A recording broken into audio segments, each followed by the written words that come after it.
A few weeks ago, jihadis beheaded more than 50 people in Mozambique. I couldn't discuss the attack when it happened because the YouTube Trust and Safety team had banned me from posting.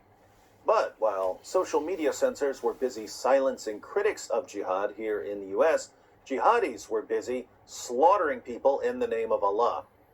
The attack in Mozambique is important because it's a perfect example of how ISIS is adapting and evolving. ISIS was severely weakened in the Middle East, but if you've been paying attention to terrorist attacks in 2020, you've seen groups that have pledged allegiance to ISIS carrying out attacks around the world. You've seen ISIS-linked attacks in Northern Africa, Southern Africa, Afghanistan, Indonesia, and so on. Mozambique is a Christian-majority nation in Southern Africa. The nation is divided into 10 provinces. 2 of the northern provinces have Muslim majorities. Jihadis have been targeting the Cabo Delgado province in an attempt to convert the province into an Islamic state. With that background in mind, let's read about the most recent attack. The BBC reports. More than 50 people have been beheaded in northern Mozambique by militant Islamists, state media report.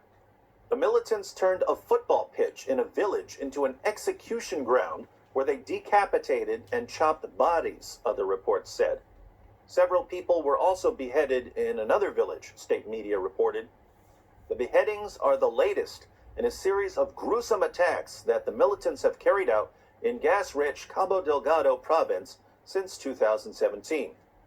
Cabo Delgado's natural resources include oil deposits, natural gas fields, and gemstones, so converting the area into an Islamic state could be pretty lucrative. Up to 2,000 people have been killed and about 430,000 have been left homeless in the conflict in the mainly Muslim province. The militants are linked to the Islamic State group, giving it a foothold in southern Africa. The group has exploited poverty and unemployment to recruit youth in their fight to establish Islamic rule in the area. Many locals complain that they have benefited little from the province's ruby and gas industries. The BBC's José Temba reports from the capital, Maputo, that the latest attack was probably the worst carried out by the militants. Many people are shocked and they are calling for a peaceful resolution to the conflict, he adds. They're calling for a peaceful resolution to the conflict with ISIS jihadis who are beheading people in the name of Allah. Good luck with that one. The gunmen chanted Allahu Akbar, God is greatest in English, it's actually God is greater, fired shots and set homes alight when they raided Nanjaba village on Friday night, the state-owned Mozambique news agency quoted survivors as saying. 2 people were beheaded in the village and several women abducted, the news agency added. ISIS jihadis love taking female captives, don't they? I wonder where they got that idea. I can't say because it would be hate speech according to the YouTube community guidelines. A separate group of militants carried out another brutal attack on Muatide village where they beheaded more than 50 people, the news agency reported. Villagers who tried to flee were caught and taken to the local football pitch where they were beheaded and chopped to pieces in an atrocity carried out from Friday night to Sunday, privately run Pinnacle News reported.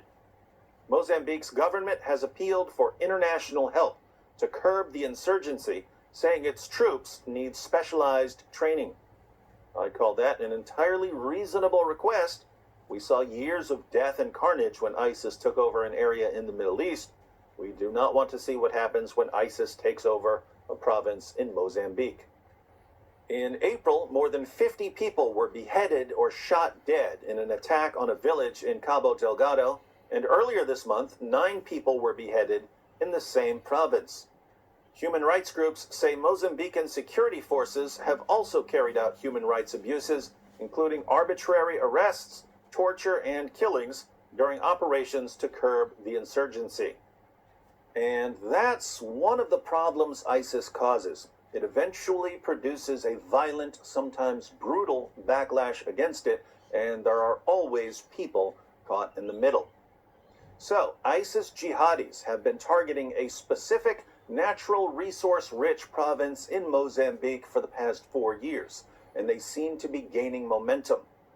If they manage to seize an entire province, we might see a repeat of what we saw in Iraq, with jihadis from around the world flooding into the area in an attempt to create an Islamic utopia governed by Sharia. Jihadis might actually have a better chance of success in Mozambique because Americans, Europeans, and Russians won't be as quick to get involved in a place that's farther away from their financial concerns. You'd think the world would have learned its lesson after the first rise of ISIS, but I think the world has learned absolutely nothing. Stay strong, Mozambique. Whatever else happens, you do not want to give these ISIS jihadis 1 square inch of your country.